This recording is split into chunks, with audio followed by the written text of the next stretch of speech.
கேள்விக்குரிய ஒரு இரும்பு உச்சி. அவனுடைய குலதெய்வமும் இரும்பு உச்சி தான். வீரங்கருப்பு ரெண்டுமே அதில் இருக்குது. அவள் கேட்டிருக்க கேள்வி குடியார புருஷனை திருத்தி கட்டி தரணுன்னு கேட்டிருக்கான். இப்படிவல என்னோட கேள்வியில் நீ கேட்டிருக்க ஒரே செய்தி, அவன் குடிக்கக்கூடாது, மற்றவங்க அசிங்கப்படுத்தி பேசக்கூடாது, பணம் சம்பாதிக்கணும், நாம் குடும்பம் குட்டி நம்ம குழந்தை குட்டின்னு இருக்கணும், சம்பாதிக்கிற பணத்தை கண்ணாமலான்னு செலவு பண்ணாமல் தப்பான வழியில் அந்த பணமும் செலவழியாமல் இது நாள் வரைக்கும் ஓட்டுனது போல் இல்லாமல் இனிமேலாவது திருந்தி நல்ல பழப்பு உழைக்கணும். அதுக்கு நீ தான் உத்தரவு சொல்லணும்னு ஒரு கேட்டிருக்க. இதுதான் அவனுடைய கேள்வி. சொல்கிறது புரியுதாயா? இந்த கேள்விக்கு என்ன விளக்கங்கிறத இப்போ கேட்குற. கேள்விக்கு ஒரு இதுவும் விளக்கம் இல்லையா? வாரிசு விளக்கத்தில் செலவுக்காரங்க குந்திருக்கான். அவனுடைய கிரகத்தில் பார்த்தீங்கன்னாப்பா ராகு தசை நடக்கிறான். முதல் கட்டம் வந்தப்போ கொடுத்தான், ரெண்டாவது கட்டம் வந்தப்போ இப்போ கெடுக்கிறதுக்கு ரெடியாக இருக்கிறான். கெடுக்கிறதுக்கு ரெடியாக இருக்கானாப்பா கட்டடத்தில்ங்கிறது பழுத்த பழத்தில் கை வைக்கலாமா, மற்றத்தில் கை வைக்கலாமா, இல்லை தெண்டத்தில் கை வைக்கலாமா, செலவுக்காரனை கொண்டாந்து நிப்பாட்டலாமாங்கிற 3 கட்டாயத்தில் இருக்காயா அவனுடைய கிரகம். அவனுடைய கிரகமே அவனுக்கு பத்தாத உச்சத்தில் நிற்கிது. அதனால் நீ எத்தனை முறை கேட்டாலும் நான் தட்சிணையில் வாக்குமூலம் உனக்கு கொடுக்க மாட்டேன், இப்போ கட்டவும் மாட்டேன்.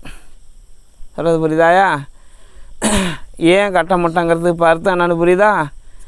அவனுக்கு நடக்கக்கூடியது இப்போ ராகு தசை நடந்துக்கிட்டு இருக்குது, உச்சத்தில் இருக்குது, இன்னும் 1.5 மாத காலம் இருக்குது. இந்த 1.5 மாதத்துக்குள்ளே கட்டுறதுக்கு நான் இடம் கொடுக்க மாட்டேன். ஒன்று.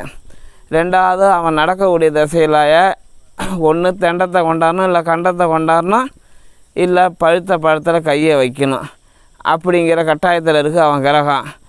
அதனால் இப்போ எந்த ஒரு இதையும் நீ முயற்சி பண்ணுறது வேஸ்ட்டு. இப்போதைக்கு ஆண்டன் மேலே பாரத்தை போட்டு உன்னுடைய குலதெய்வத்தின் மேலே பாரத்தை போட்டு அதோட அதுதான் நீ செய்யலாமச்சு. மற்ற எந்த ரூபத்தில் நீ மெனக்கட்டாலும் நடக்கக்கூடிய காரியத்தை தடுக்க உன்னால் முடியாது. சொல்கிறது புரியுதா? அதுக்காக கணவன்லேயோ குழந்தை குட்டிலேயோ ஒன்னிடத்துல எந்த குறைபாடும் வந்துடுன்னு அந்த சந்தேகம் உனக்கு வேணாம். அதுக்கு நான் உத்தரவாதம் தருவேன், பயப்பட வேணாம்.